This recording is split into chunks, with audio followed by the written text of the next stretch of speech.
euro, 30 million euro, and also GRC is the specialized institution of the European Commission. We want to thank a lot GRC. Despite this difficult time, GRC, the European Commission, and even UMETSAT, they are they are willing and keen, I would say, to allow us to move, not to stop the activities, because they are committed, they are dedicated to it. Again, thank you a lot to the GRC, the Joint Research Center, and Marco is online today. Marco is the guy leading all these things from the GRC side. We are always happy in meeting with Marco. And Marco, personally, I would say thank you for your commitment for Africa, because yes, the institution is committed. Yes, we have the agreement, that's true, but you are investing a lot of time. It means that personally, you are really there to help Africa. And it is true for all the aspects of the stations, but also for the services development, the training we are talking about, and even the awareness. We thank you a lot personally. I would like to say on behalf of the AUC, we are recognizing your effort and thanks a lot. That being said, the training today is one of the key pillars for the sustainability, because over the last 15 and 20 years, the stations have been installed. Some of the African institutions developed their own capacity to handle, to maintain the stations. ICPAC is a typical example. University of Ghana also is a typical example. SICOS at a certain level. We are encouraging Africans to learn, and in learning on how to do things, it is assuring the sustainability. And GRC is there, and that is one of the philosophies, how to support Africans in such a way they develop, they maintain, using the knowledge that will be transferred and adapted. Again, the African Union Commission strongly believe that this training will be another opportunity for you to learn on how to maintain the stations. Once you know, we are also counting on you, African Union Commission, to implement that. Again, GRC will continue supporting our institutions. That is clear. They always promise not to leave us alone. But at the same time, we want you to be in the driver's seat, driving the car by yourself with the help from others. That is the way we assure the sustainability. Another information for you is, in addition to what GRC is doing today, we are also working with GRC. I don't know, are you hearing me? There is a lot of noise. Mishak. Yeah, we can hear you, Tidiana. Tidiana, I think there is someone who has still to mute his microphone because there is some echo. So please, all the participants to mute their microphone. Thanks. Yeah, thanks, Marco. I would say in addition to that, we are working with GRC, mainly Marco and UMETSAT, on the maintenance contracts, which will be in place to maintain 188 stations, including yours. But that will be to help. It is one-shot deal. But the sustainability again resides in what GRC is doing today, and GRC will continue doing that in the framework of the capacities, the availabilities. Again, we have to be focused on this training. We are expecting a lot from you guys, from with respect to your participation in this training. feel free, and Marco will tell you that, to go back to GRC, to go back to us, you know, because the learning is an ongoing activity. It is not a one-shot deal. Again, thank you to GRC. Thank you to all participants for your commitments. That is already the first sign of the success. You are keen and willing to learn. GRC is keen and willing to share. And I think African Union Commission will just have to accompany you. Thank you a lot. I'm with you, even if I'm not physically with you. My mind with you is with you, and I will follow up with my colleagues, Meshach, Bashir, that are leading the training files from the AUC side. Thank you very much, Meshach.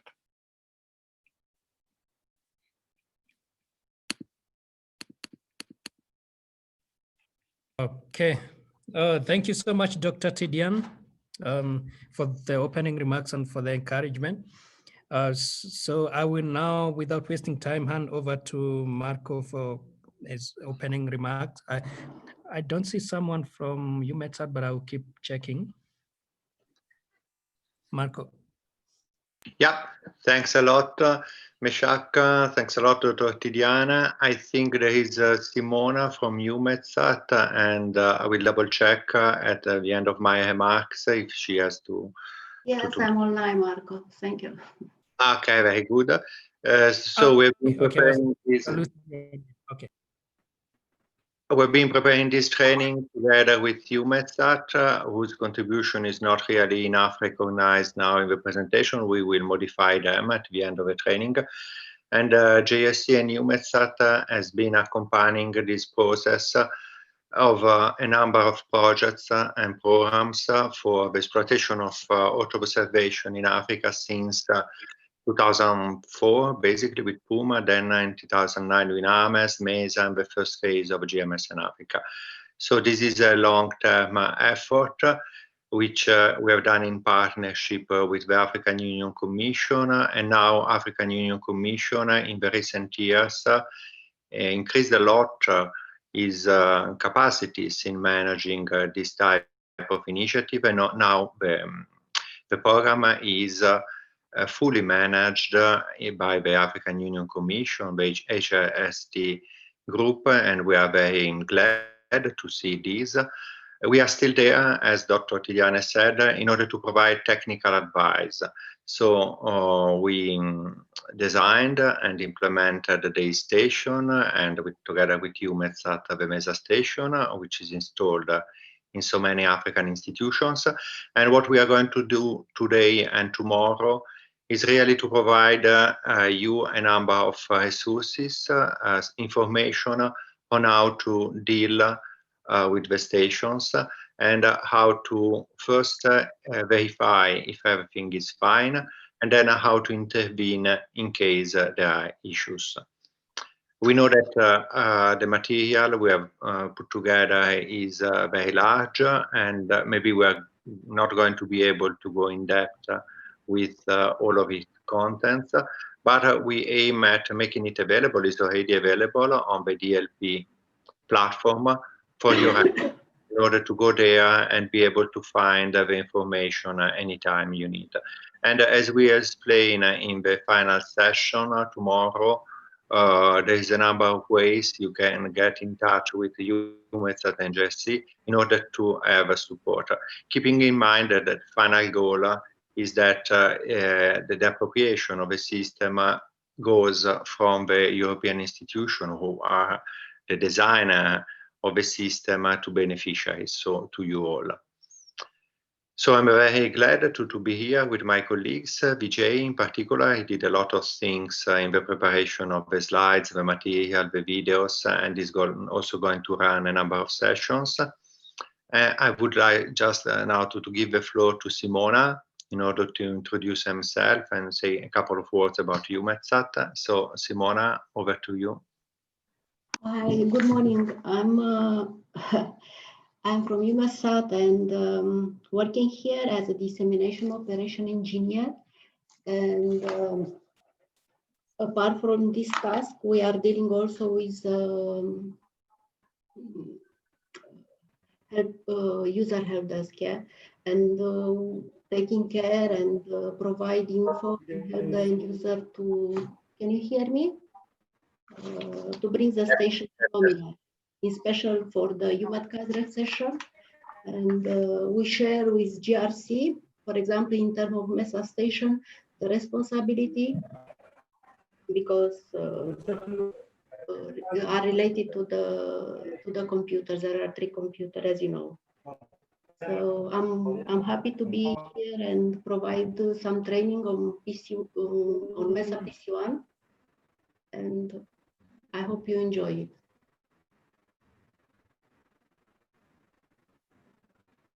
Hello? Thank you, Simona.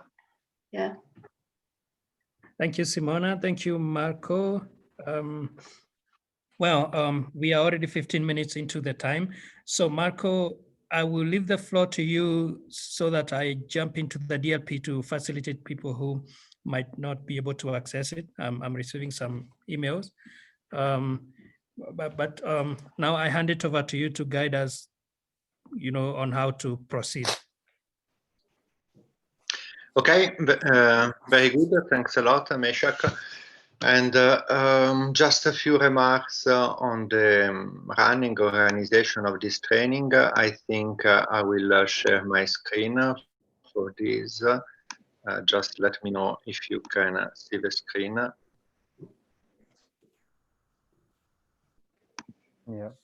Yeah. So the training, as you see, it will be run completely online. So we prepared a number of PowerPoints, 4 PowerPoints, 4 presentations, and a number of videos, because actually we cannot share with you a station. A station is on virtual machines, but we cannot reproduce the configuration of the 3 stations connected in a virtual environment, or even so it would have been too different from the real environment. So what we prefer to do was to record, take a number of, I think, around 40 movies, short movies, on the action operation that you do on the system. All this material has been uploaded on the DLP platform, which maybe Meshach will describe quickly afterwards, but it's really a platform for storing information and organizing on it courses, remote training courses. So I think it's now based on Moodle, and I think also a number of you has already registered to the platform. If you are not yet there, I think is not a big problem, because you will be able to go to access this platform tomorrow, today, even better. So there you can see that there is a number of training. The one I've been dealing with is the one on the usage of a station, and the current one on the maintenance and troubleshooting. So when you go there, you see some general information about the training, and then how it is structured. So in our case, we have an introduction, and then we have 3 sessions. The one on the running of the station, the installation, and the troubleshooting. And then there is another session section which contains reference documentation. So a number of resources that can be used, like the manuals mainly, to you anytime you want to access them.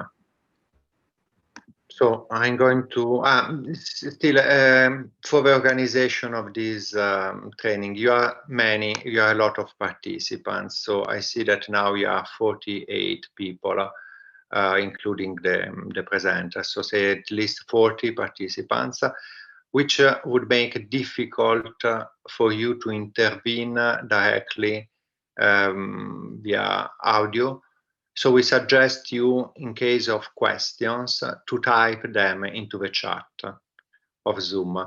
And then we will trace these questions and go back to them in order to provide an answer when it is possible.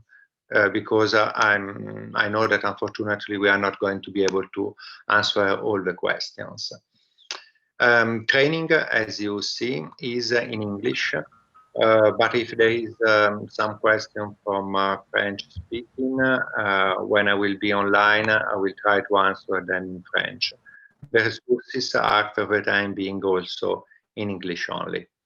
So I would now start playing the introduction presentation, which opens in Google Drive. So basically in DLP, you have the links to the Google Drive documentation. And we'll see what we are going to do today and tomorrow. So now we are in the general introduction, which is done through this presentation.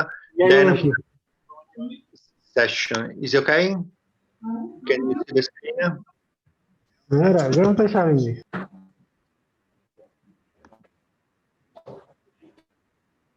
I assume that you can follow the presentation. Let's say that another general remark is that you can open indeed the material from the DLP, or you can follow what we run on our screens. This is a bit up to you. Maybe it's better now to just follow what we present by sharing our screens. And then afterward, you go back to the presentation, and namely the videos when you need some information. So how it is the course organized? We have 3 sessions. The one we are going to start very soon today is the presentation of a system when it is working well, when it's in nominal mode, when everything is running, when the services are okay, data flow is nominal, and so on. So this is just for you to understand how the system is, what are the components of the system, and to recognize also that everything is in order. Then afterwards, we are going to go to the installation and upgrades. So how do you install the Mesa station on a computer? And then the final session is on the organization of the user support and the role of JSC, UMESAT, African Union Commission. Then how do you do diagnostic action of the station? And based on our experience, what are the most common issues and the troubleshooting? So the action that we have to take in order to solve these issues. So we think we are going to go through this initial session today and in the afternoon until the break, in order then to move to the installation in the final part of the afternoon of today, continuing it tomorrow morning, and then going to the final session on the user support and troubleshooting tomorrow. Here there is a slide which should be hidden because actually I think we don't have a way being used so many people now, almost 50 people. We're not going to be able to pass the floor to every one of you. Maybe you can just type a message here in the chat by saying what is your name, indeed, or your role, and what we are interested in knowing is if you have a station in your institution, so you are somehow familiar also with the Mesa station, and if this station is working or is currently experiencing some issues. Again, when you have questions, better to just write them down in the chat rather than asking them directly. So now we see a bit of the documentation. This documentation is online on our website, but it is also available into this section of a DLP with the reference documents. So as every system, the Mesa station comes with some documentation, which I'm going very quickly to introduce now. The installation manual is really what you have to read before installing the system. This is going to be the core of the second presentation today in the afternoon about the installation of the system. So you see what we have to do before the installation, how it run, and what you have to do at the end of the installation itself. So this is the installation manual, and it is by Telespazio, who was in charge of a supply contract for the MESA station. Then there is a user manual. This is really explaining the basic concept of a station. So what it does, all the features of a station that are available from the GUI, and also some more advanced material, what we call a reference guide for the advanced user. For instance, as you can do your own processing chain on the system, as you can add additional Earth observation products, and so on. Then we have an administrator manual, which is the e-station administration manual. Something I want to clarify now, since the very beginning of the training, is what we call MESA station and what we call e-station. So the MESA station is the system composed by an external antenna, by 3 computers, the UPS, the local LAN connection. All of the overall system is the MESA station. E-station is more the software we run, we install, and we run on PC2 and PC3. We're going indeed to come back to that. So it's only a part of a MESA station. Then normally people, they call e-station the full MESA station. This is not really bad in itself, but just now, for what concerns this training, we are going to adhere as much as possible to this distinction. So the MESA station is the overall system, hardware and software, with UMETSA software as well for the data reception. The station is the software installed on PC2 and PC3. And this administration manual refers not to the overall system, but to the station application only. Then we have another document referring to the station system, so the list of the products, Earth observation datasets that are available on the station 2.0. So this is more for the thematician than for the IT experts, as you are, as I assume. So it's just a list of all the available resources, how they are computing, and what are the possible applications. Then there is the Telespazio maintenance manual, the MESA station administration and maintenance manual. And these refer to the overall system. So we have seen that there is also an e-station administration manual, which refers to the software of a station on PC2 and PC3. And that one, the Telespazio, does refer and describes the overall system, including the antenna, the LNB, and so on. So recently we added also this manual on the UPS, because it does contain some relevant information about the working of this unit, which has to supply power to the computers and to the overall system when there is a power cut in the energy supply.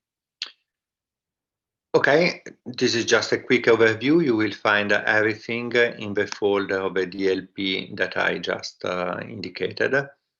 Here, you don't have to use it right now because you don't have, I think, any station in front of you. But are some reference credentials. So they are communicated to you by different ways. Again, this is a reference for you to come back. So when you log to the e-station or to the MESA station computers, you can log as administrator, and this is normally what the IT people do. So the username is admin user, and the password is MESA admin. While the analyst, so your colleague thematician, they log as analyst, and MESA 2015 is a password. As you will see during the training, sometimes you have to log as root user, and the password for root is root.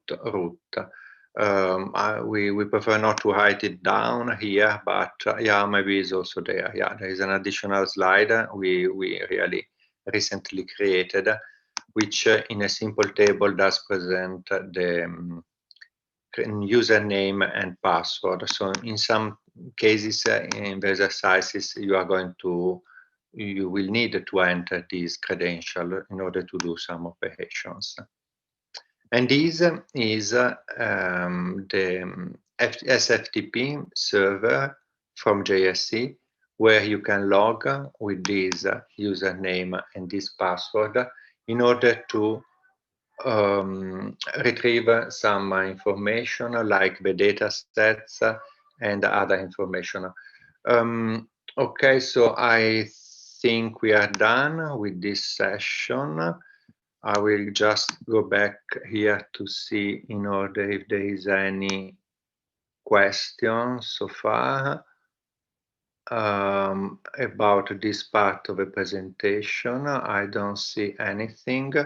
So I assume this part is clear, and I will so close this initial presentation. And now I will give the floor to my colleague Vijay in order to start with session 1. Yeah. Thanks, Marco. Hi, Thanks, everyone. Vijay. So, I'm gonna stop sharing. okay, I start sharing my screen. So I hope you can see my screen. So now I would like to open the session 1 maintenance from the DLP so that it will be easy for you to also navigate and open it. So yeah, if my voice is not audible, just write the message in the chat or just let me know so that I can increase my volume. Yeah. So the presentation is in this URL, so you can right click and then open it in this way, or also you can just click on it in order to open it. So this is the session 1 presentation. So here you can either view like this or you can open in the Google Slides. So I'm going to open in the Google Slides so that I can see as a presenter. So I have a option to present, so which allow me to utilize some more tools. So it will be easy for me to present easily. So let me go and present here. Okay. So I hope you can see the full screen. So before starting, I will introduce myself. So I'm Vijay Charan, and I'm a co-developer of eStation 2, which is the Earth observation system, which we are going to see in this training. So the first session, Marco covered the general introduction, and now we are going to see in detail about the MESA station. So the main aim of this training is to give you an idea of what is the MESA station, what are the components, and then how to maintain it if there is some issue with the MESA station and accessing it, or in order to reinstall it. So as an initial step, we would like to introduce the overall system and the overall architecture of the MESA station, and then followed by the data reception. So we have the component of MESA station as the external unit antenna, which receives the data and then make it available in PC2 for the processing, and then the PC3 for the visualization. So the session 3 is actually the PC2 and PC3, which contains the eStation software which we developed, which does the Earth observation processing and make it available for the visualization of the data, as well as it helps the thematic users to generate graphs and then other statistics to create a bulletin for the reports. So that is the main part on the PC2 and PC3. So then we also see some other functionalities of MESA station, and then the UPS. So there is a very common issue with the UPS. So we would like to detail about the UPS maintenance, as well as how to reach them if there is some problem. So that will be also discussed.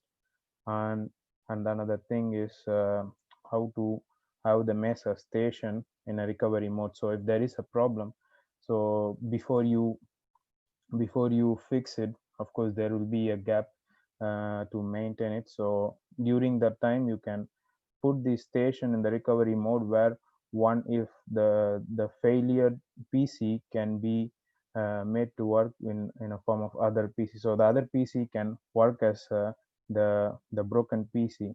That is the recovery mode. So these details will be discussed in this presentation. So moving on to the overall architecture. So I covered this overview in 2 different slides to make you understand better.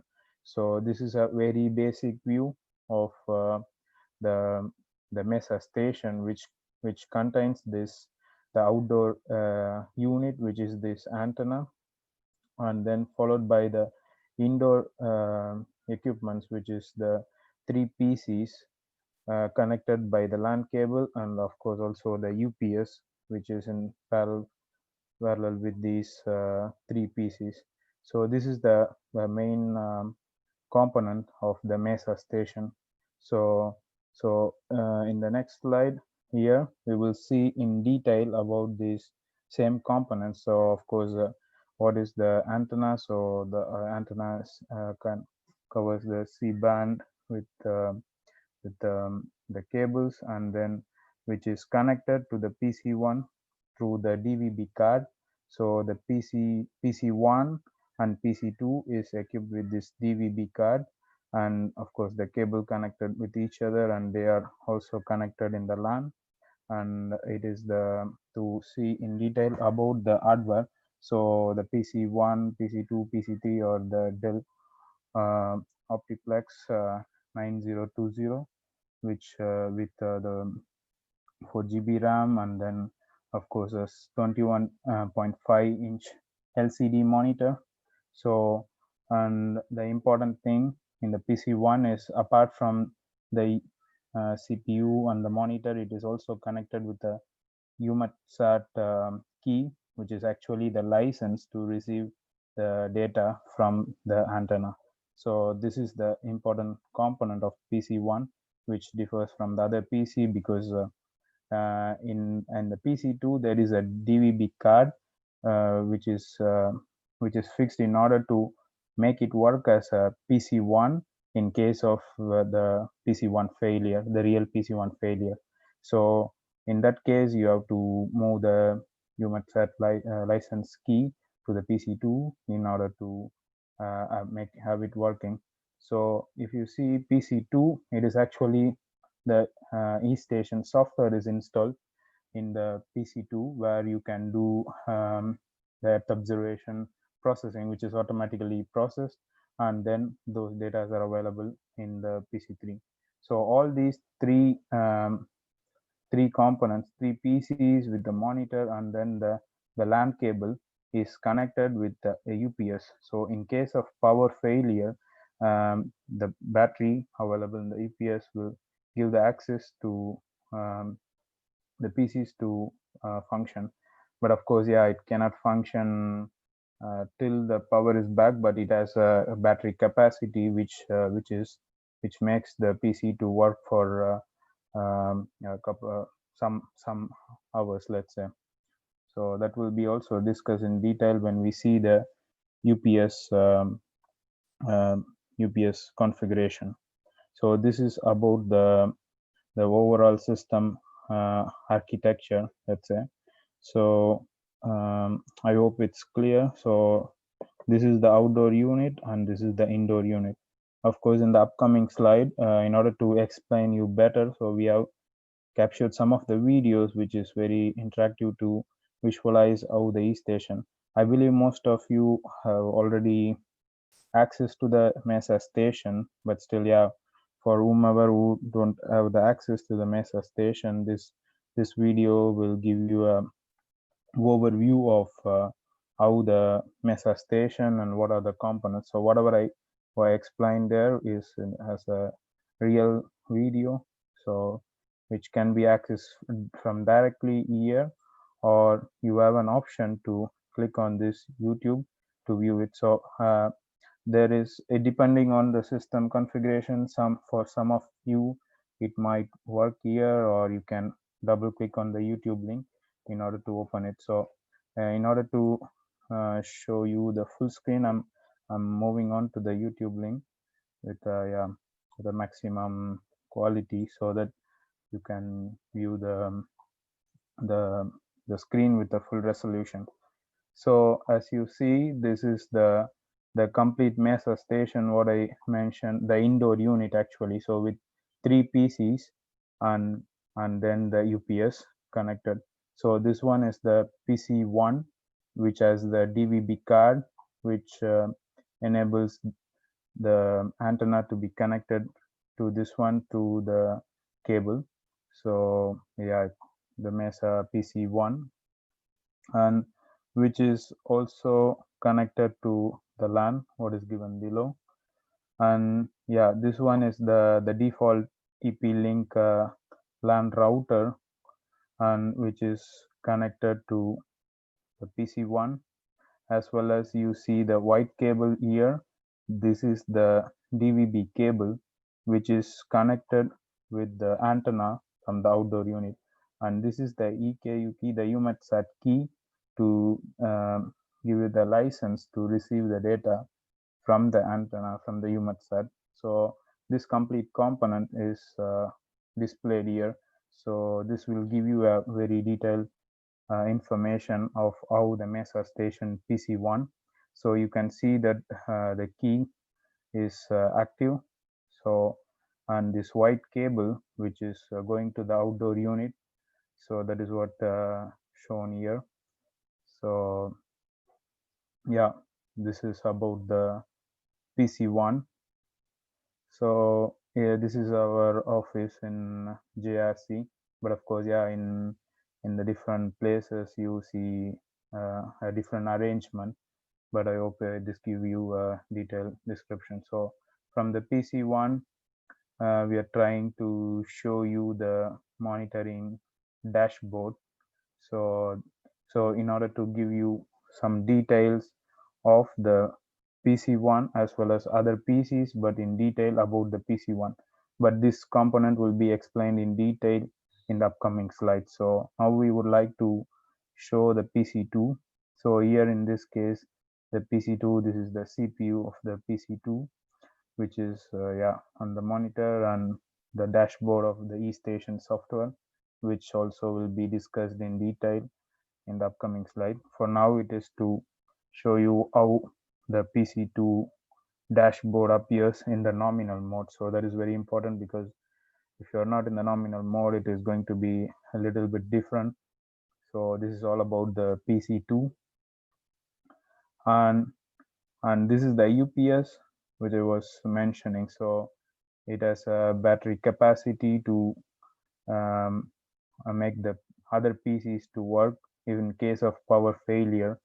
So this is about the UPS, and this will be also described in detail in the upcoming slide. And moving on to the PC3, so this is the dashboard, of course, which will be also detailed in the upcoming slide. So what is each components and what you see in PC3 and all these things will be detailed. Of course, yeah, this one is the analysis tool. Okay, so this is about the overall view of the Mesa station in the video format. So if you have some doubts, of course you can write me, but before that I would like to check if there is any other doubts, or I can proceed with the next slide. So is it clear? I don't see any. Yeah, I don't see any message. Thank you for the comments. Yeah, crystal clear. Yeah, okay, good to know. But of course, yeah, in case of any doubts in this overview, feel free to comment on the chat. So we will continue to present the upcoming slides. So Hello, Vijay. Yeah.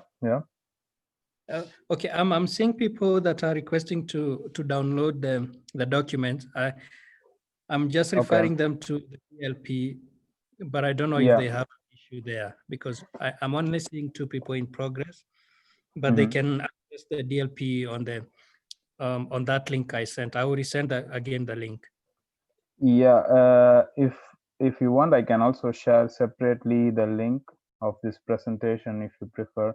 Otherwise, yeah, I mean, I will guide them to open this the course. So shall I guide them in this way, or I just share them the presentation link alone? Is there someone who has the problem with accessing the DLP?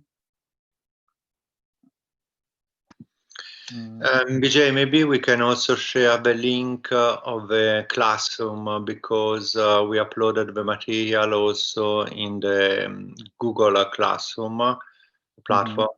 And actually, we have been working there also for the preparation of the material. So maybe we can share here also the link to the Google Drive where all the material here is. You mean the drive alone? But also the classroom, and then you show how to go from the classroom to the drive. Okay, but the thing is, I guess, yeah, you see everything here as a draft, so I have to activate them to see all the content. So I would say I just shared them the presentation link, and then when we break, I can just make them. I prepare these codes in order to make them access the Google Classroom if it is fine for you.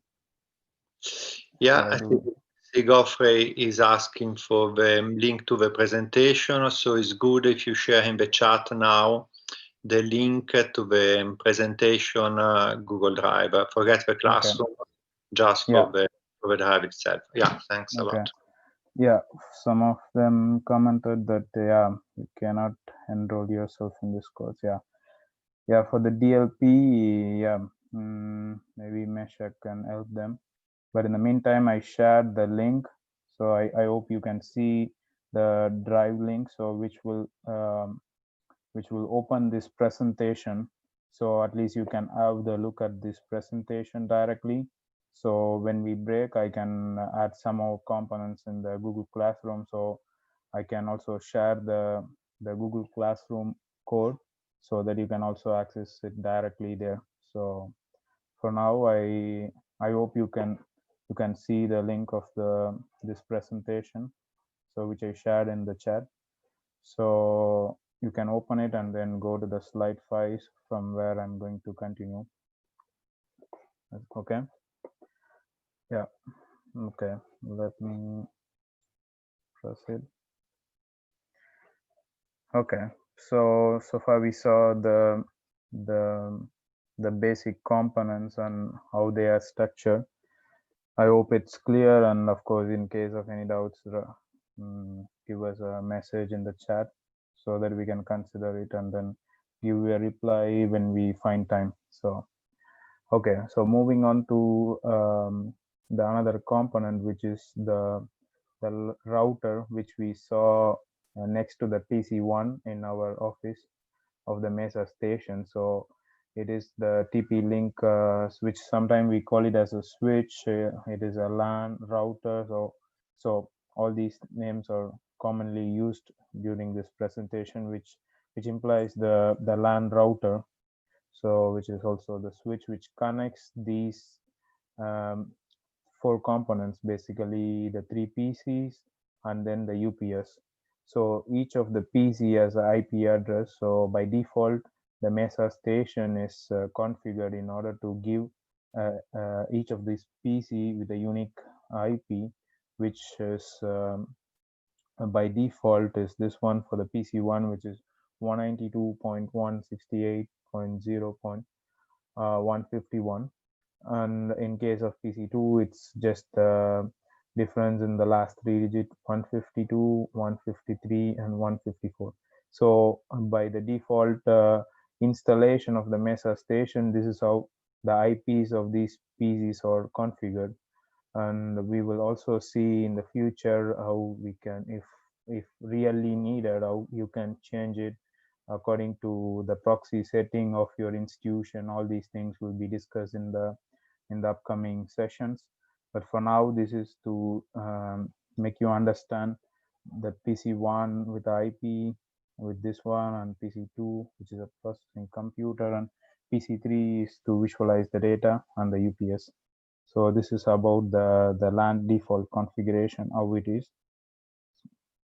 So I will also show you a video how it is connected, but here I'd like to apologize that because of our TP-Link, the default LAN router, we couldn't able to show you the detailed video with that particular LAN router. Instead, we have the another router.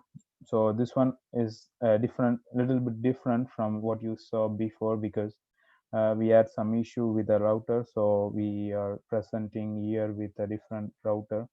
So, but the concept is almost the same. So in order to connect each of the PC, you have to connect it through this Ethernet cable. So this is how it is connected: UPS, PC1, PC2, and PC3. So the yellow cable, which is of course pointing to the router, which represent the PC1 and its connection to all other PCs. So in the same way, other PCs are also connected. So this is about the LAN of the Mesa station. So moving on to the next component is the UPS connection. So same like the router, the UPS is a very important component of the Mesa station, because in case of the power failure, this UPS is very useful to make these PCs work without the interruption. So, and of course, it is not like a normal UPS which we buy for our use, because it has a different groups, because behind this UPS there is a different configuration of groups, so that each of these PCs has to be inserted in the particular group so that it works um, correctly. Because there is, in case of power failure, we design the configuration in such a way that the PC3 and PC2 will shut down in the 5 minutes interval, but the PC1 stays active as long as there is a battery to give the power. Why we did it in this way is because PC1 is a very important component in the data reception. So we cannot miss the data reception. So in order to have it more functional, we designed in this way. So we will see how these groups are structured in the upcoming slides, so that it has to be inserted in that particular group so that the PC will function correctly. So in any case of plugging the power cable in the wrong group will be a problem for the normal function of the Mesa station.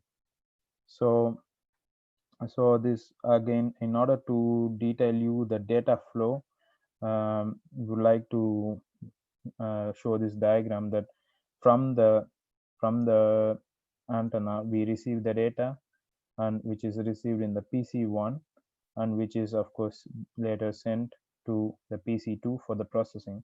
So apart from the UMATcast antenna of data reception, we also have a configuration to download the data from the URL or internet source. So but for this one, the Mesa station should be connected to the internet. So this is the only check, but the PC2 is responsible for processing all the incoming data, irrespective of the data source, whether it is from the antenna or from the internet source. It processes the data and make it available, and then which is all the processed data are sent to the PC3 for the visualization. So where you can see the data in form of maps and graphs, and from there you can also download different types of graphs and stats to have it in your report. So this is the overview of data flow. But of course, yeah, we won't go in detail about this data flow or about the data during these 2 days, because it will be dealt by our colleagues on Thursday and Friday for the thematic users. So for now, in order to understand how is the data flow, we wanted to show you this one. So in any case of interruption, you will be able to help your thematic user to have this the data available in these PCs. Yeah. So yeah. So moving on to the next topic on data reception of antenna, LNB, and PC1, I would like to give the floor to Simona, who is from the UMATcast, who will detail on these slides. So, Simona. Yes, hi again. Yeah, okay. So I will stop my screen and then you can proceed with this session on the antenna PC1. So later on, I will again How could I share the screen, because I don't have this? On the bottom, you will have an option to share the screen. You don't see that, or I can give you an option to. I don't have access to this because I don't have access to them. Okay, I say ask to start video. So now do you see it? Okay, yeah, Meshach, please. Yeah, I guess I gave you the access, but still, I guess. Okay. Yeah, now she can share. Okay. Try again, Simona. Yeah.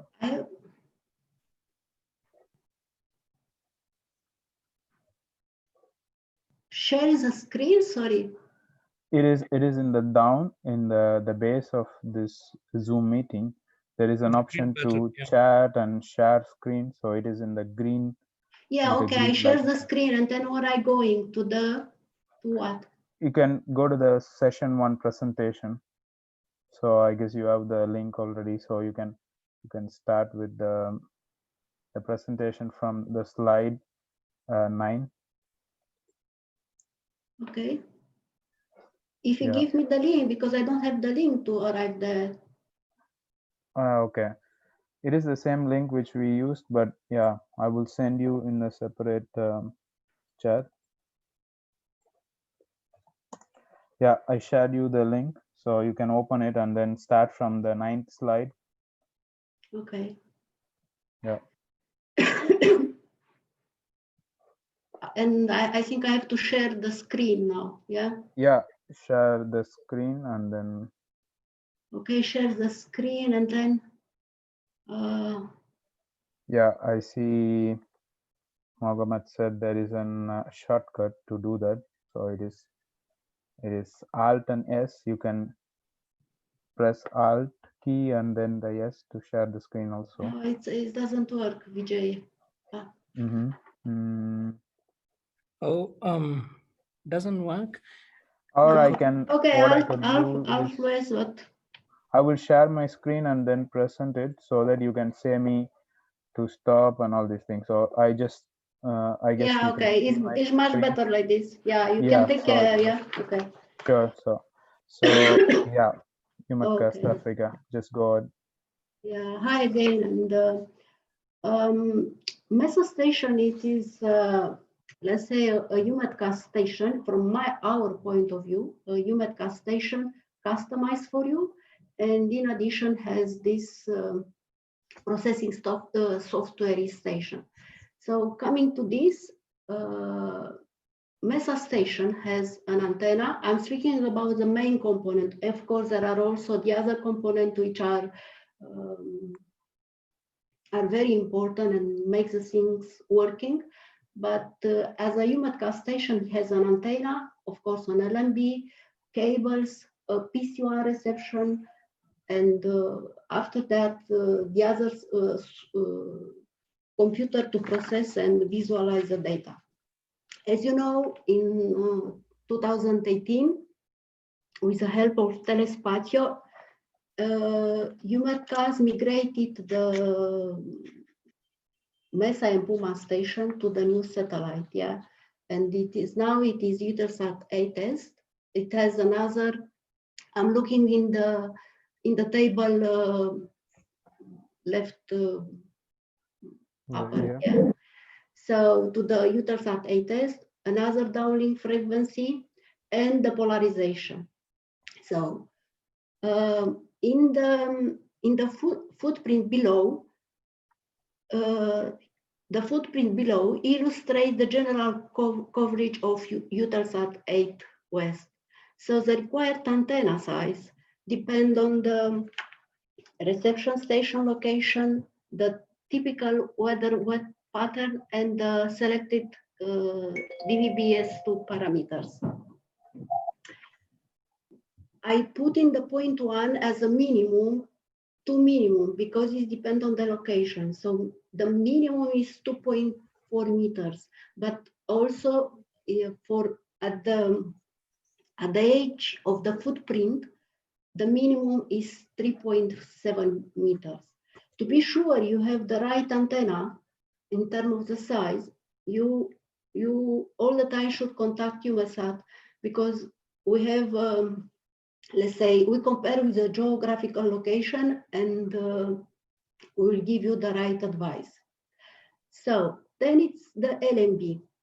The LMB it's to support the C-band range with a specific loaf, and via what is doing the LMB?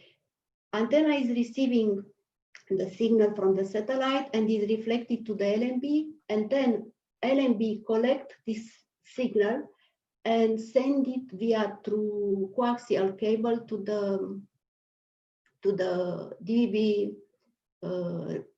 receiver in the computer. Recently, also here at EUMETSAT, we have some antenna are affected by the 5G interference. This means in case of strong band interference, because this is happened, you cannot receive anything, and you will need to install a narrow band pass filter in order to filter the signal and to suppress the 5G wireless signals. You might be affected also by the airport radar or television or something else. Yeah, but in these cases, you need a narrow band pass filter to get the right signal. Otherwise, you cannot solve in any way. It doesn't depend on how the antenna is pointing. If it could be very well tuning to the satellite, but you will not receive anything. You will receive wrong signal. If you could please go to the next. Okay. This slide gives you an overview of the main services which are running on PC1 or MESA PC1 as we called usually. There are many other services behind of them, but these are on the top, let's say, where you can, from, let's say, you can see how the traffic is coming from the antenna via coaxial cable, and then you will see on the file system, on the telecast targets directory, you will see data. So the data, the signal is coming in the DVB receiver. There, the DVB receiver, sorry. The DVB receiver is in fact acting as a network interface. So it's decode the data and filter the IP packets according to the configured parameter.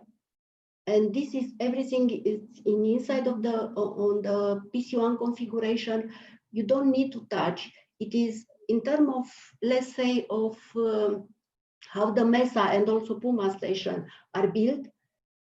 In terms of the PC1, it is very easy for an end user to work on it because you don't have to start and stop each processor. If you reboot the machine, it starts itself, everything in the right order. I'm speaking in the nominal way. So you have the DVB services. I give you in the slide some how you check the signal with a famous command, famous -H. Then you have how to check the services, the command, but also you can go via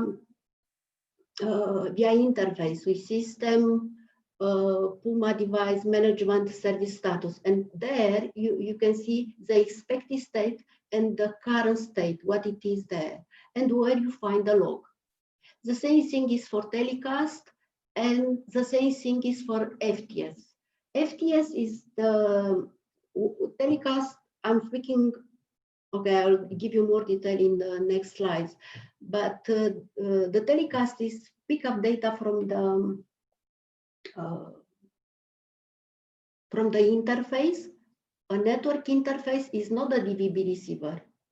You will see later why. And together with the dongle, with a small EQ which you receive from the UVSAT help desk, decode the data which are encrypted and put it in the file system. Yeah, and from there it has a unique targets. Telecast has a unique targets directory for the telecast. This is good because everything is coming in one place, so it's not split it in many targets directory. From there, it is another service, FTS we call, okay, file transfer service, and the file are picked up based on the regular expression and move to the e-station directory. This is something local in the PC1, yeah.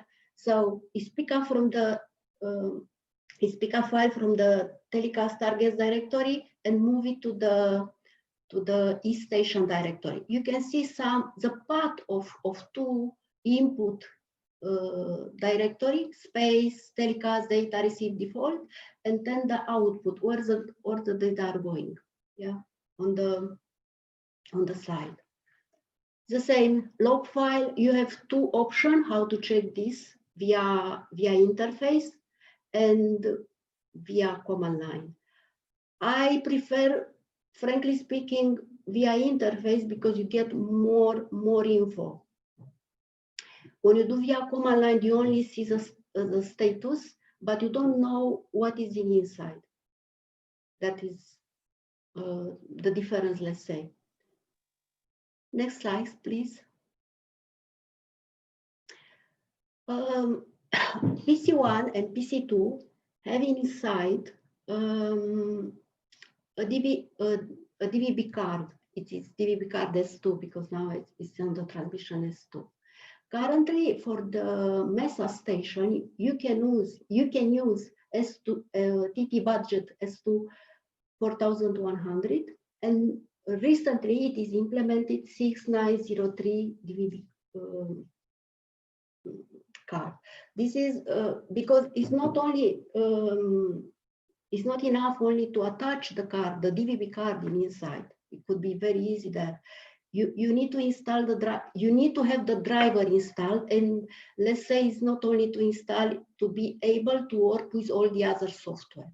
So for the MESA station and also for the Puma station, there are these cards implemented as a driver inside of the software.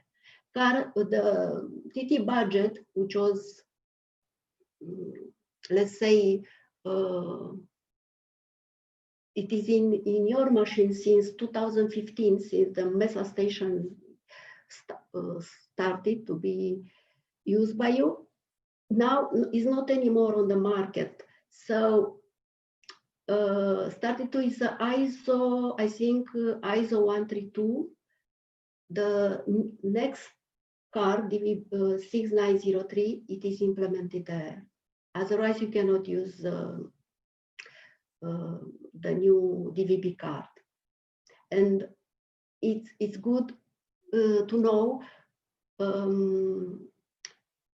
these cards are not under warranty. We'll discuss later about that. So in case you have to buy this, you have to, and you need more info, in detail because it's not enough what I give you here, please contact UMassat Help Desk.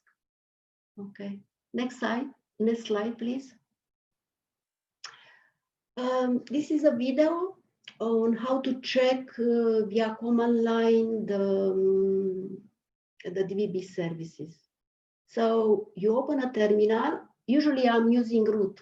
Yeah, it's more convenient, but I saw also admin user, it could work also. So this is to check the signal which is getting out from the DVB card. And please, the most important column here are the last four, frankly speaking. The has lock means the antenna it's locked to the satellite. Yeah, this is you mean you are in the right direction. Then the bare zero and uncorrectable should have value 0. This means that can you stop for a little? Okay. Yeah, just leave it that. This means the reception it's okay. There are no losses via coaxial cable. What is coming into DVB card is going out and in a correct way. And another important thing is the column SNR, where you see this value 41, 40. Okay. SNR, you should look at this value as you know, you can have the signal like 80 as a value, but this doesn't mean for you have a good signal, because from this amount of quantity you have just a part for you. So the most important is of course it's also the signal, but they are very, I would say, they are very they depend of each other, but the best is to have a high SNR. This means the part of the signal which is useful for you should have a high value. And indeed, you cannot have 100%. This is impossible, and nobody can have on this by using UMassat, but it's not because of UMassat, but nobody can have it. When you have a high value of SNR, it means that the antenna is well tuning to the satellite.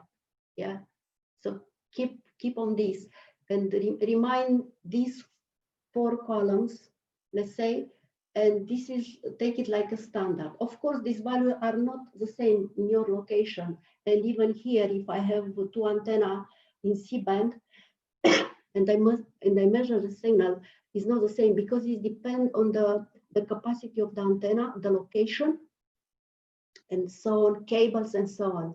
But the main point is like this: to have a good SNR, to have bare and uncorrectable as value 0, and the last column to be as locked, which means it is locked to the satellite. And another thing you should know, this value, for example, the signal 54 and SNR 41, this value should not stay on the same. If it is the same value all the time, this is not okay. It must change, because the signal is changed all the time. So you see SNR 40, I give you only for 20 line to have, because otherwise it will take long. I have another, but it's fluctuate, so it doesn't stay exactly on the same. Also, you have to know that this is not okay. Yeah, if you have the same value all the time, it is something wrong. But anyway, you will find something from the other, like bare, uncorrectable, or it's not locked. The last column should stay all the time as locked. This is very important. It should not fluctuate, or should be sometimes locked, sometimes not locked. And also uncorrectable. This is also very important, to be 0. I mean, the signal is going and it's arrived at the DVB card and is correct decoded. Okay, you can continue, please.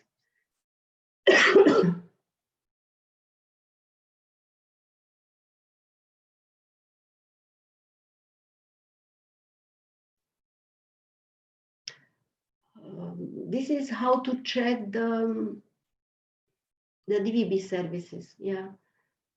So status, you give the status, but and then you have is running. Yeah. You can stop and then stop. I don't know what. Okay. I want to show you how it's looking the service status. Now I stop via command. It's does the WBD stuff, and you see it is on. Expected to be on because that should be on, not stop, but it's not running. Yeah, that I'm trying to say.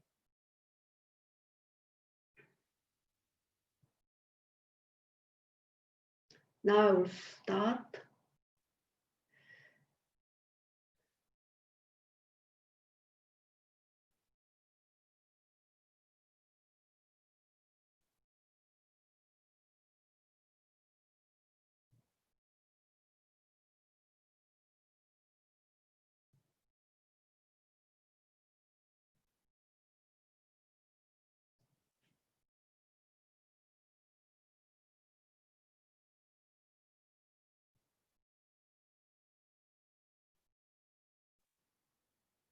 And you see now it's on the system menu. If you go to the service status, you have the service is running.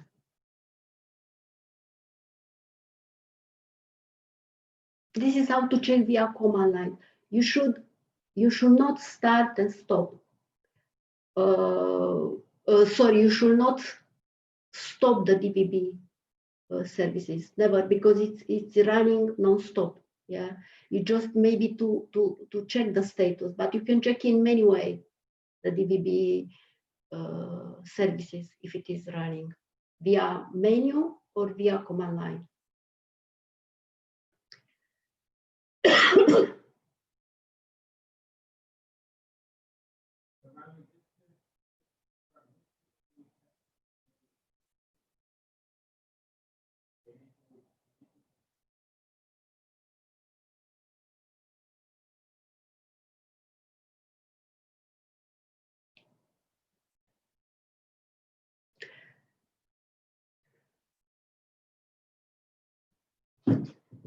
Here I check, how do you check the DVB services? Because the signal is coming in the DVB card, yeah? It's going out, this FEMA -H, could you please stop for a while? Because okay, thank you. And then the throughputs, or how we call the traffic, we say here traffic, but okay. It's traveling in inside of the PC1 until arrive at the interface where the telecast is reading and convert the data into files. So in the PC1 now, because the DVB services is running here, the telecast is acting. The PC1 is set as a PC1 reception. If you do ifconfig and type this, yeah, please give, yeah, you will see, okay, maybe, okay, you will see two additional interface, dummy 0, DVB 0_0, yeah. And the telecast is reading the data from the dummy 0, yeah. Is not reading from the DVB card itself. So it is how the traffic is inside of the PC1. So it must be arrived to the dummy 0. Yeah, this is ETH0 is the IP, the network interface, network card, yeah, where the IP of the PC1 it is.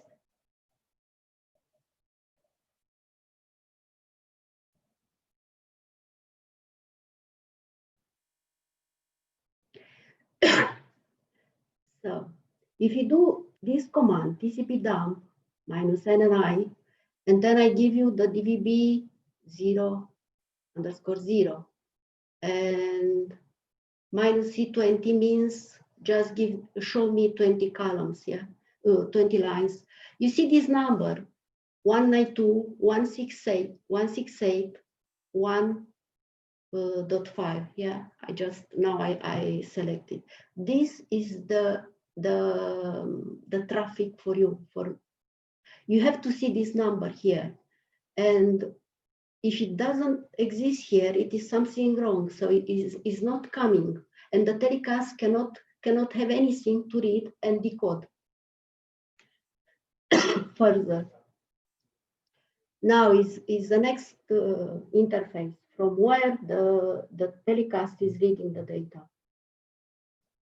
Is the same. You see, 192.168.1.5.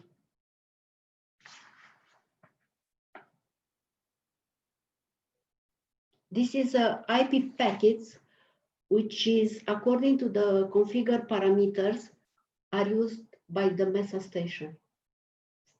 In fact, it is the same for all the UMEDcast Africa, not only for the MESA station.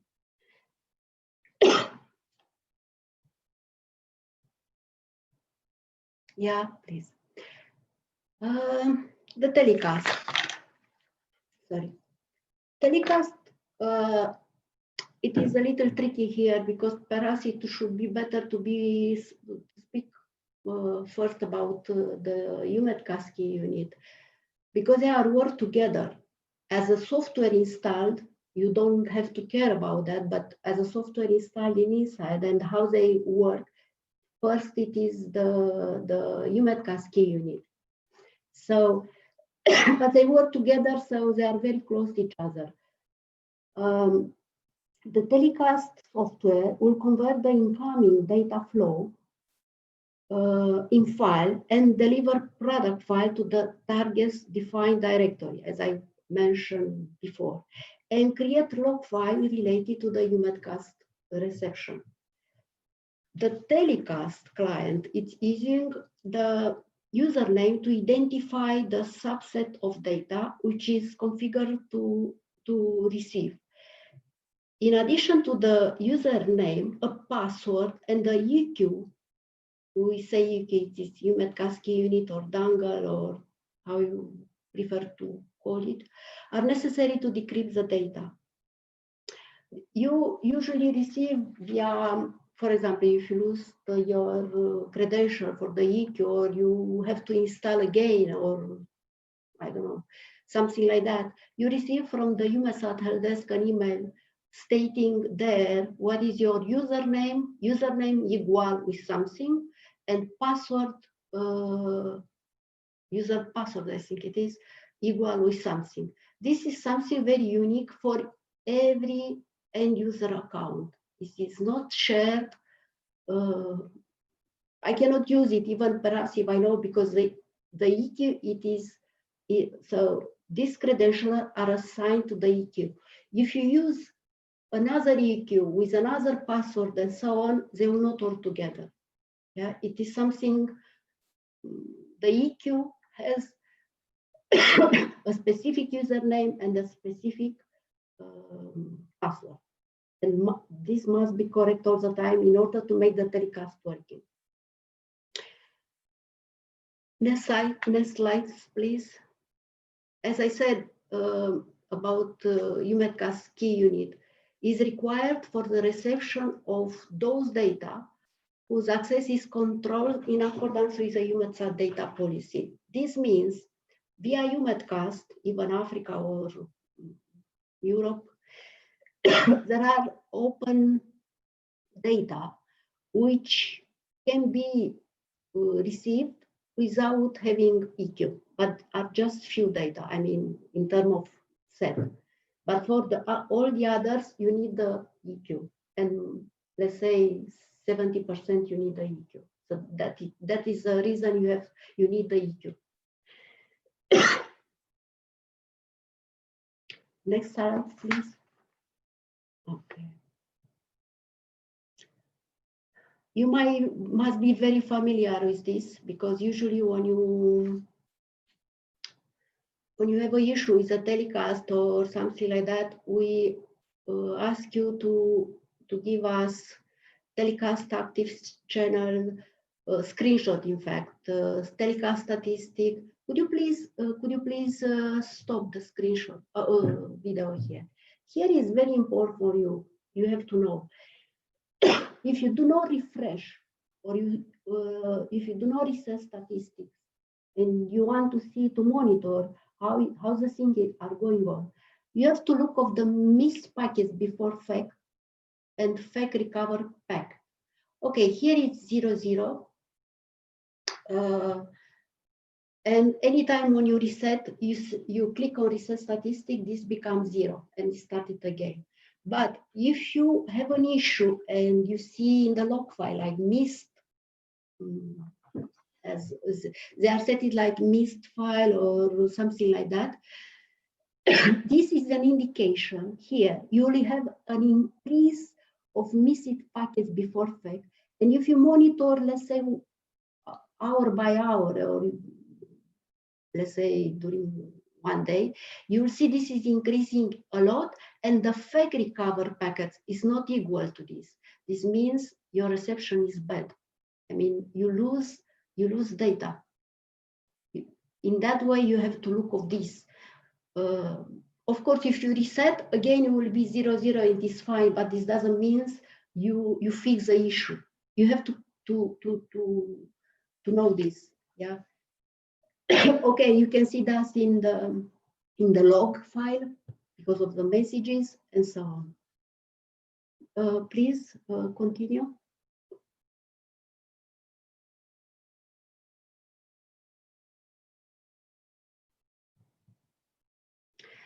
A good reception here.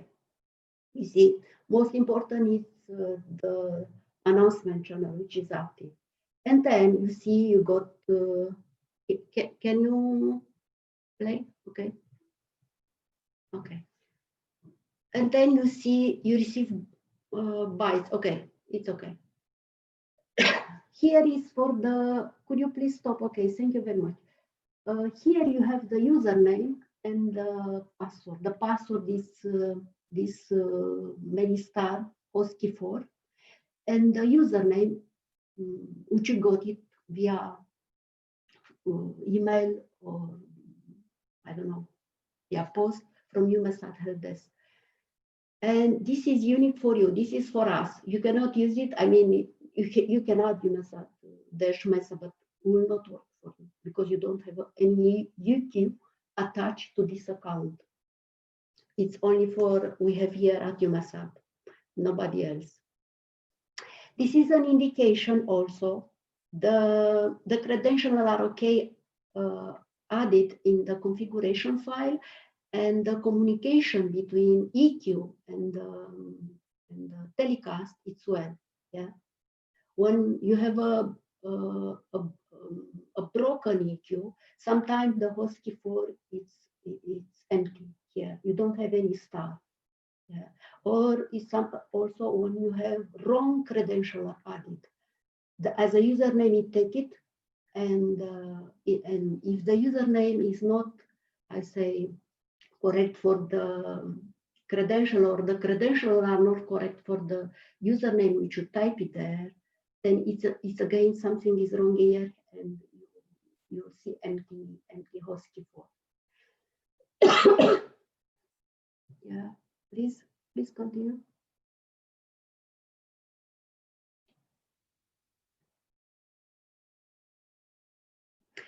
How is look a good, let's say, when the reception is okay. You have delivered file, give you the telecast targets directory, space telecast data receive channel default, okay, and then the name of the file.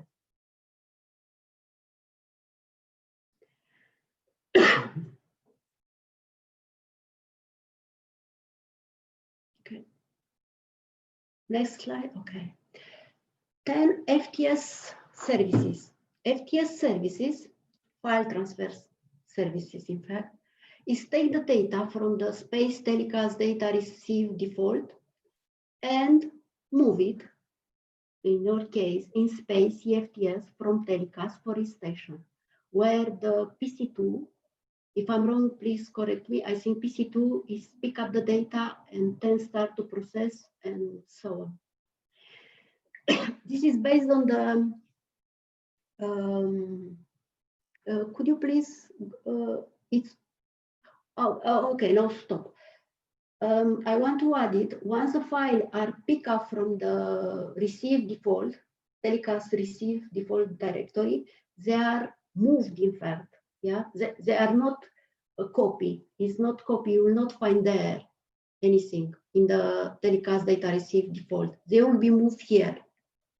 Let's say it's copy and delete from the telecast there. This is good because otherwise you will fill the disk on the PC1 and you cannot have any reception further. Please continue.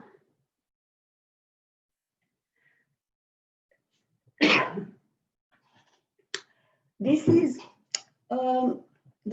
how I want to show you how you edit FTS configuration via GUI. Yeah. You go to the main menu, Mesa Puma configuration, FTS configuration. Yeah. And then you have to do that as a root, in fact. And then you open this interface. There are few columns there with name, input directory, include filter, exclude filter, output directory.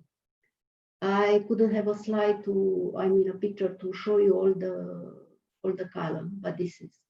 So you have to be careful when you add regular expression, especially in the include filter, because for the name, you can type there something which is very, I say, it's used by you, makes sense for you. In input directory, you have to put the same thing because the file is coming from the telecast target directory. But in include filter, you have to be careful what you add. Yeah. How you insert, you press the insert key and you get a new line, and you can delete the line as this. And then once you enter in the column for this specific line, you type what you have. And then you click save and quit. Yeah.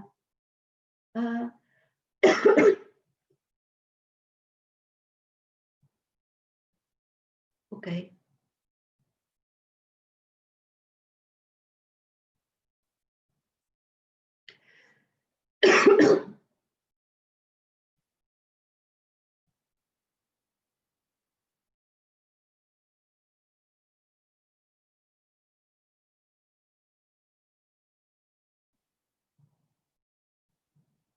This is a command line to check the FTS status, FTS service status, and this is running.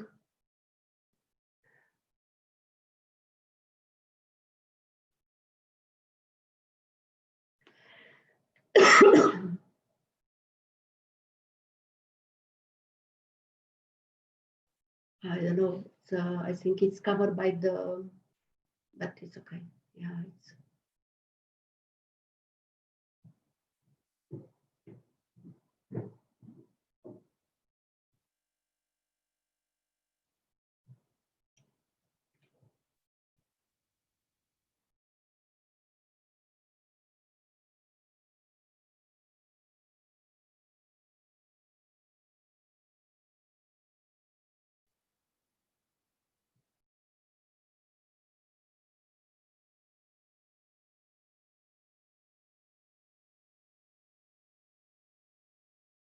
Then again, you stop, and then you have the FTS services is not running. It's a simple way.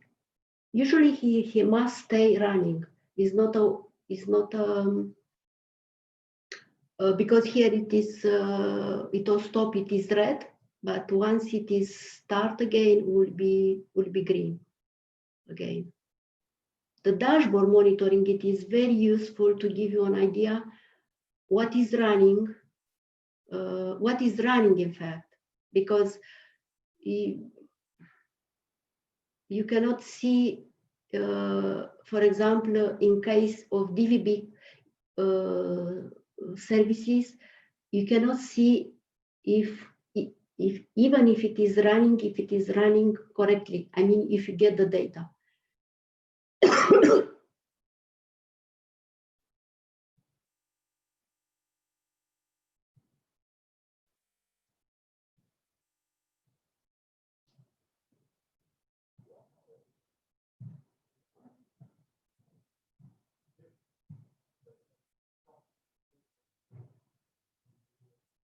Now you see the FTS is green.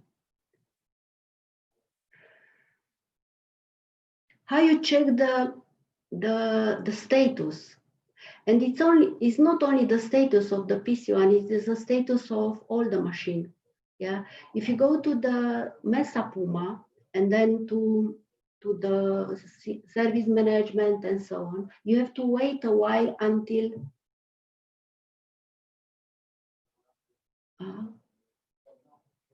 IVJ, I think is something wrong. This is not my. Yeah, I guess it is with our mission. Sorry? Yeah, I guess it is the status of our mission where you see the DVB is wrong. But yeah, you just continue explaining them. I will try to find it out. Maybe, yeah, it was a mistake. But yeah, just continue. Just say that, yeah, it is red because Okay, of it. this is a dashboard from the Mesa GRC. It's not, so it's not working here. But I can explain you here because this, okay, this is a good case, yeah. So they have a problem with the DVB card, but it's not a problem with the DVB card. They have a problem with the antenna. So the antenna is not sending, I mean the LMB and so on, is not sending the good signal. Doesn't have any signal to the DVB card. And then this is the reason why let's say, what you see the red color with what is the DVB, yeah. The Feman -H -C20, if I remember correctly, doesn't have this has lock anymore. So it is a problem outside. And then and then they have this UPS where at the bottom you see there are 3 columns: Mesa PC1, Mesa PC2, Mesa PC3. The UPS where it is FTP, NTP, UPS, and something else synchronization. The UPS is green. That means when they did the installation, they haven't connected the UPS to the switch and make the, it wasn't connected to the switch and didn't have the default IP addresses, perhaps, or something like that. Because during the installation, the machine didn't see the UPS. And I think right now the UPS is not seen. Also, you see on the bottom or on the upper side, where is the UPS, the big icon, this is not green. It should be green.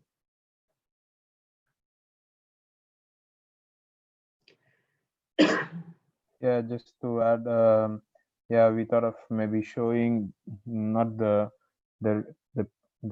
good PC, but this one in case of on JRC we have some problem with the DVB, so we thought of explaining you with a faulty PC where you can identify the problem with this monitoring dashboard, so that you see that the DVB is not working, so which is also seen in the Mesa monitoring. Whereas in case of the previous video, we found that the Simona's PC was with green signal, and also UPS was enabled. So this is our JRC configuration where we had some problem with the DVB in the past day. So we just wanted to show you, if there is a problem, you see things in the red and then some things are not enabled. So yeah, that's the idea. Yeah.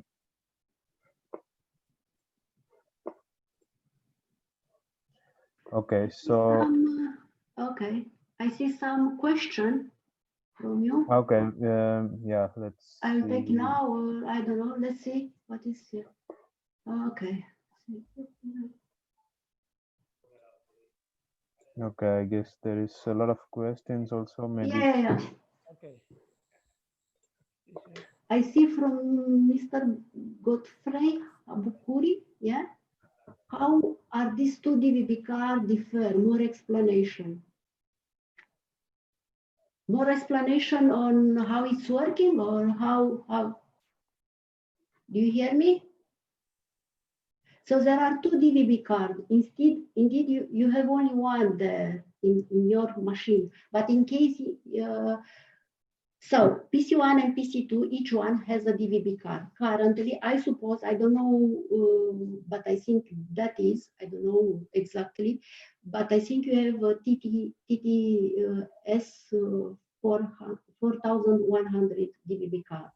In case both of DVB cards are not working anymore, but this must be how this analyzed. It is not easy to say for a DVB card is not working, because like since I'm here, and also what I heard from my colleagues and so on, is not so easy. Is not so, I say, easy to broken a DVB card. Must be something wrong there. So usually it's coming from the outside, yeah, from the antenna LNB, and the signal is lost, and the DVB card is not doesn't receive anything. We saw cases when the DVB card is half broken. What means half broken? How it is a mechanism? The DVB card power on the LNB, and when the LNB is power on, then it sends the signal to the DVB card. If the DVB card cannot power on the LNB, the LNB doesn't send any signal to the DVB card, and it seems to be the DVB card is not working. Yeah. Then you need like a power supply for the LNB to send in order to send the signal to the DVB card.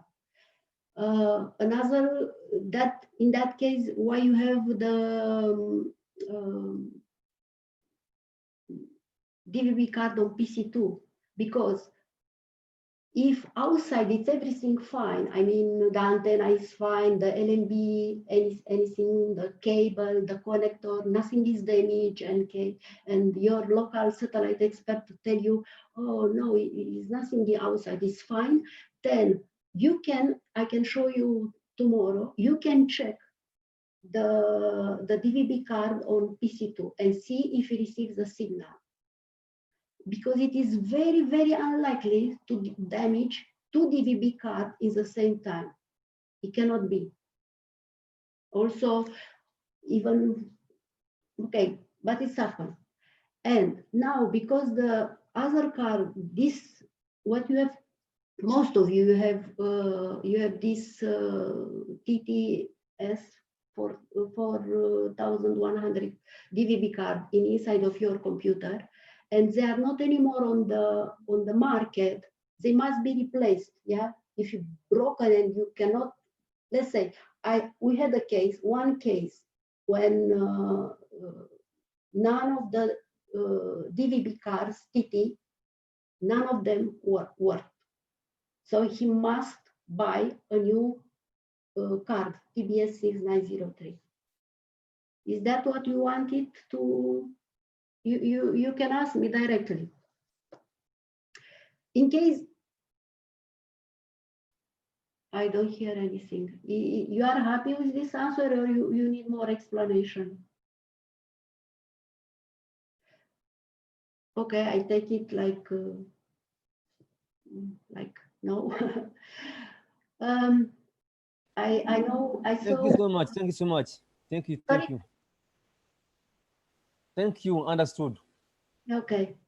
Yeah. So with the DVB card, it looks like the DVB card is not working, but it is something. The DVB card receives signal from the outside. Yeah.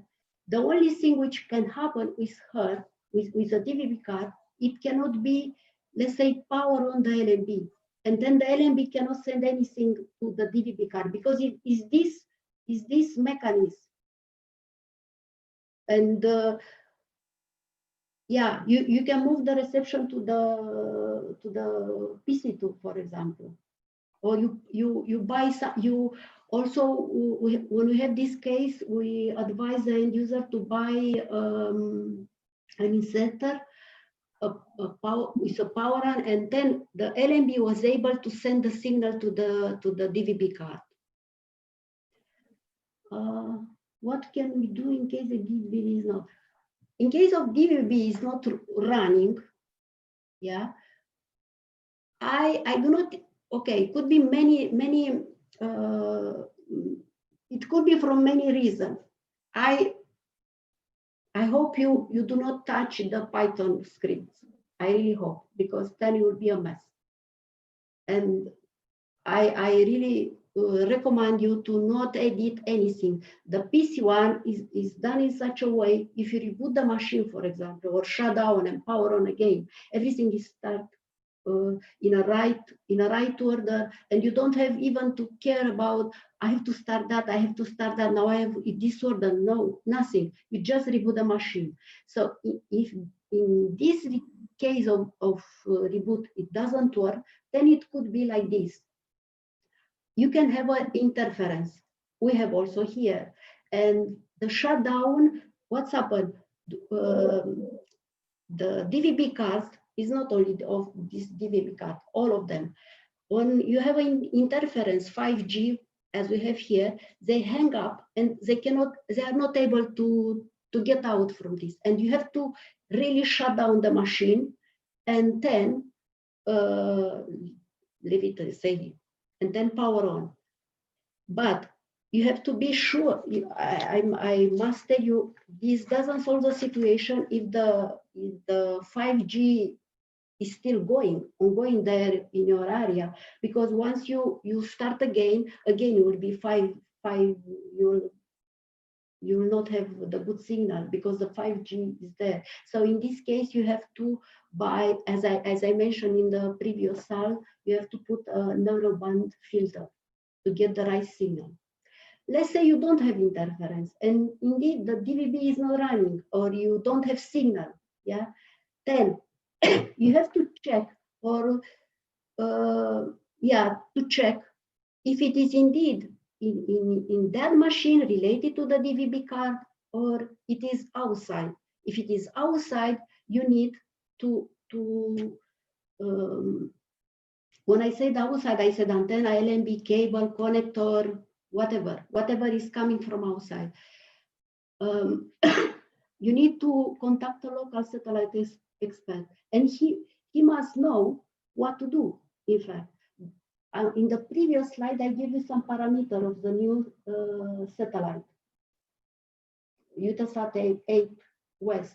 If you give him this, he must know how to point the antenna. He must have a signal analyzer or a router, for example, and he can check there how the signal it is, and point the antenna, tune the antenna. And I must tell you, when you tune the antenna, it is like the antenna has a maximum capacity which can get and give it to you to the DVB card, yeah. And then you have to find this maximum, doing by small step, moving, and at a certain time you will see you have a peak in the signal, and if you go further, the peak, the signal will go down, will start to go down, or if you return, you'll start again the signal will start again to get down. So you have to reach this this peak of the signal, and then you have to monitor, but to be sure it is stable. I mean, you stay in this range, and for a long, it doesn't play, it doesn't flip, the signal going either down, either like this. Must be very stable. And when you are in this situation, then the antenna well tuned to the satellite. This means, okay. This we have to do with the DVB when it's not running. You have to check it's coming either from the antenna, either from your DVB, yeah, or it could. I never seen a case when the signal is enter in the machine and it doesn't arrive to the telecast. I mean to the dummy zero where the telecast is reading the data and put it on the file system. It's either or outside, either as I said, the DVB card is half broken and cannot power on the LNB, but you can use the other DVB card on PC2, connect the antenna and so on and check. I will show you tomorrow how to do that.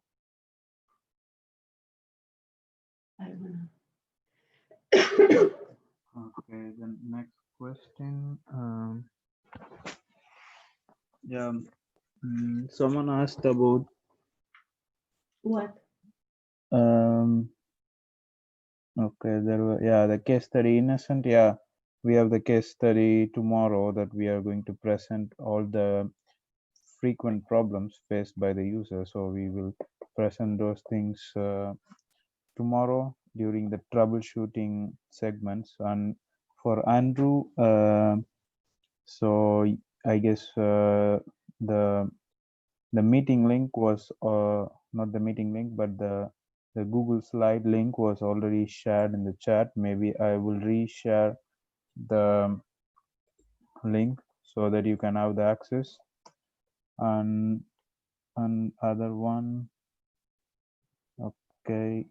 So someone asked if there is a new equipment for GMES system. So I assume that you are asking about the additional new equipments. It is not something on top of the MESA station. I guess if it is, if you are a new consortia, I guess the new MESA station are going to be arriving soon. In case of the existing GMES, I'm not sure if you're going to replace anything on the existing MESA station. But I guess if Marco is here, I guess he can give you some detailed answer, or otherwise I will consult with him and then get back to you on this question. So, and also other question. I have sorry, I see another question for Mr. Pilana. Yeah. Sharing more on the filter, probably recommend few good ones that are available for filters. You are mean which filters? Yeah, exactly. I didn't understand what he meant by you are speaking about FTS or what? Could you please explain more? I guess let's assume that he will take some time to write what is mentioning. So apart from that, I see another question. So can't MESA Puma reflector antenna cause a problem on the data reception? If so, yes, what are the procedures? procedures? You mean the LNB, yeah?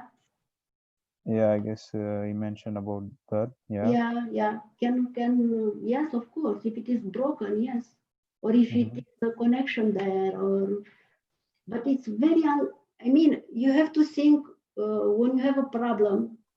Really, when you have a problem with a recession, with a signal, because not with a software, you have to think of several things. Have you had the bad weather there, a strong wind, storm, or something like that? Lights. I mean, think about that. Then, if it is the antenna has a clear view to the satellite.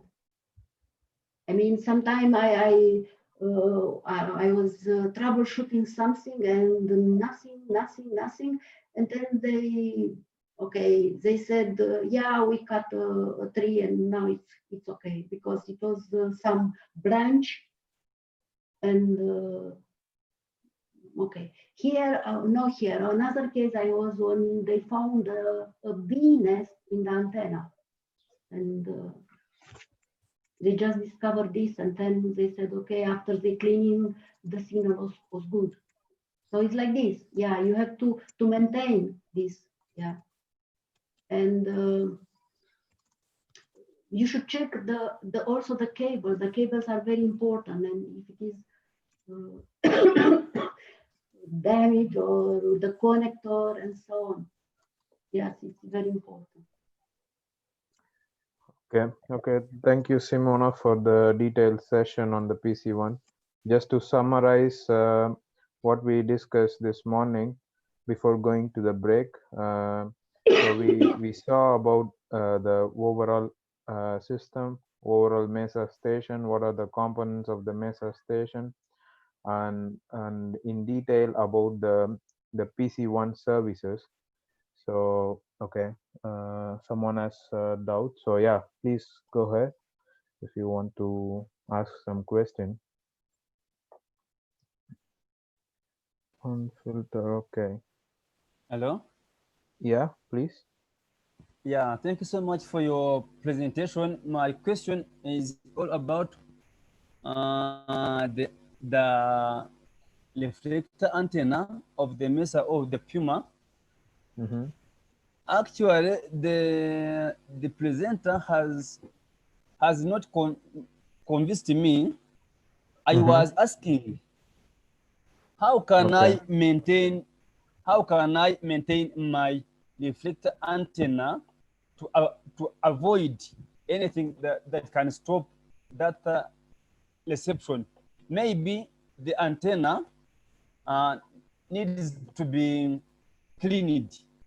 How can I clean that reflector antenna to avoid all of the roughness of the antenna, dust on its surface? What are the procedures?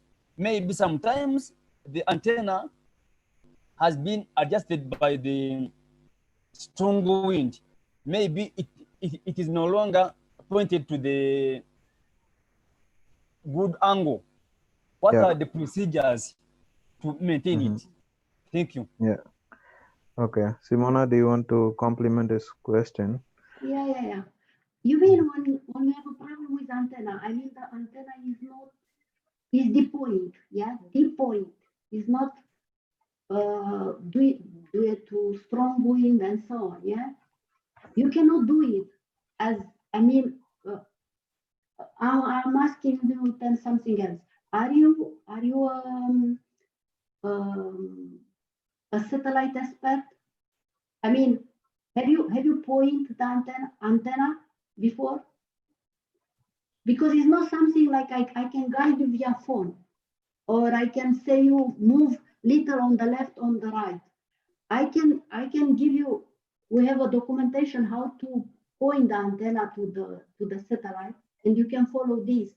But you need tools for this. You need a signal analyzer, yeah, or a router. And if you have a router like IFA, like Novra, like I don't know, something like that, you have to configure the routers and also the analyzer to the satellite, and then to the LNB, yeah, to connect via cable to the LNB, and then it is like this. Someone is not a work done by one people, one person there. It is a group. One is measuring the signal, stay with a computer or with a signal analyzer and follow this and say yes or not, go on the left, go on the right. And the other one, you have a big antenna there, at least 2.4 meters. So it's not something you can move like this very easy. Like if you have an antenna on 1.1 meter is something else. But in this case, please believe me, you cannot do it yourself, one person. So there are one, maybe 2 or 3 persons who stand, move the antenna slowly. You rotate. I can give you, for example, I will check and I will give you the documentation what to do. This is a general case, yeah, is not for you. I mean, specific for the MESA station. And then it's someone who, with this analyzer, or as I said, with a router, if you have a router, configure already for the Eutelsat 8 West. And then someone is monitor the signal there and see what's happened. It is not like, how could I say? Also, I have to tell you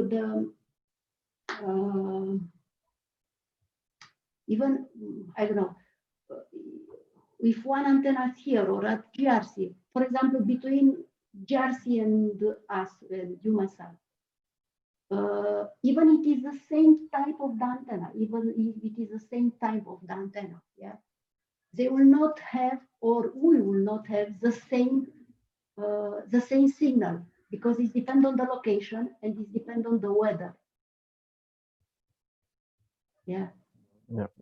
So you cannot have the same signal. Let's say, yeah, I have to have this SNR 17 because this is at GRC. No, I will not have this here. We have here. I mean, on the roof, on different location. Okay, and they are different, But what is the most important? You have to get the maximum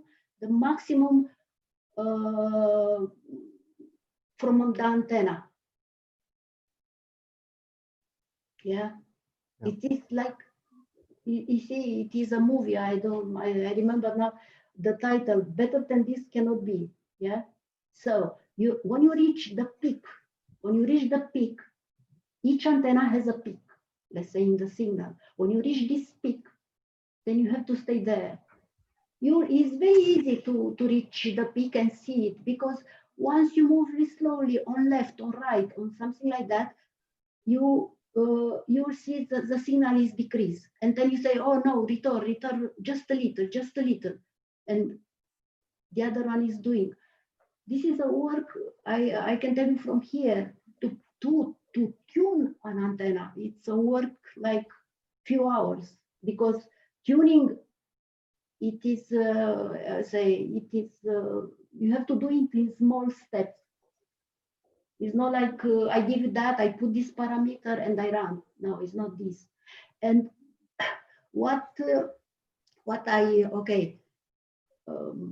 maybe in your case is not for the MESA station.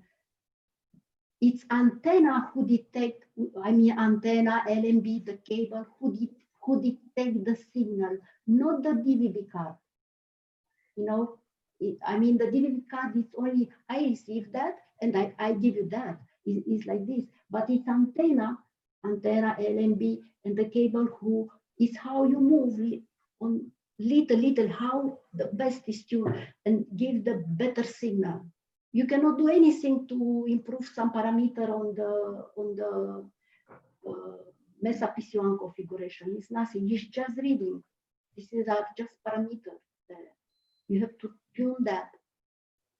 Okay. It is very easy also to monitor from the telecast interface, for example. When I show you there, missed packets, yeah, ISO cases, when the P-man -H look lock, okay, when you give you this in 20 lines something, then maybe you cannot have anything uncorrectable. But if you look on the missed file, something like that, yeah, on the telecast statistic, you see there you are losing data because the antenna is not well tuned. The satellite fixed. Okay, thanks, Simona. And for this, we will take a note, and then maybe we will try to have some videos or some documentation.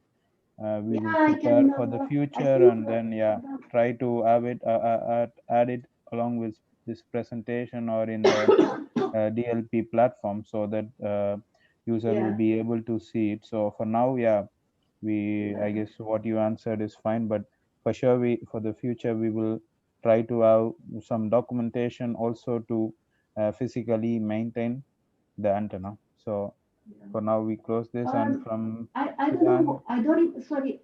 I just small question. I don't remember who asked me because okay, I'm not good in. Sorry because of that. I'm not good in. But if sorry. Okay. Yeah, it's Godfrey was the one who asked.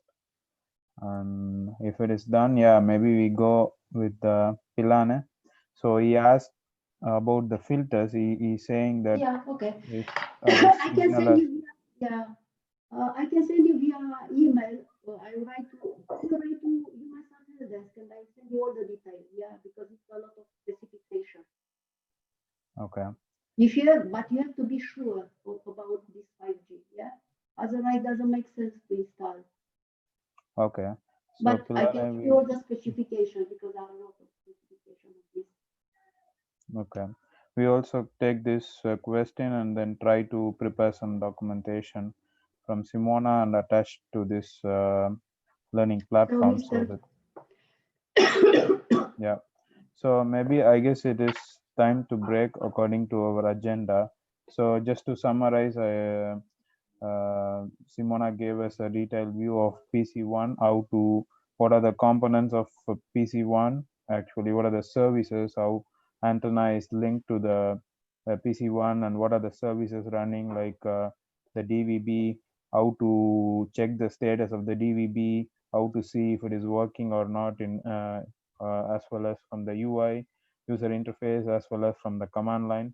And we also saw how to do some checks, and then of course the telecast is a second service running on the PC1, which actually converts the incoming data flow to the file, and how it is maintained, and what are the key stuff, and how to monitor it. And then the third service is the FTS, which copy the file to the specific folder. So I guess Muhammad asked about where is the folder where all the files are received from the UMAT cache. So for him, the answer is yeah, here from space telecast data receive default. So this is the folder where initially the data is received from the UMAT cast if you are subscribed to that particular data sets. And it is of course in the PC1, in this particular folder you can find the data, but immediately after the reception, if the file is configured in the FTS, it will be moved to this particular folder, which is a space EFTS from telecast for each station. So, and in this folder, you can find a list of data which is made ready to be sent to the PC2. So, of course, also in this folder, you don't see files which is more than 1 week old. So it will be sent to the PC2. So in the PC1, since we are discussing only about the PC1, these are the two important folder.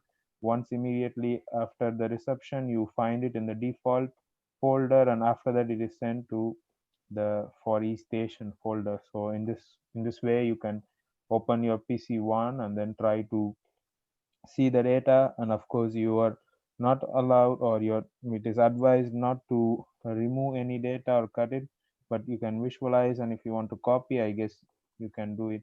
Apart from that, it is better not to touch the data from there. Once you receive to the PC2, you can do other activities. So this is all about the session on the data reception.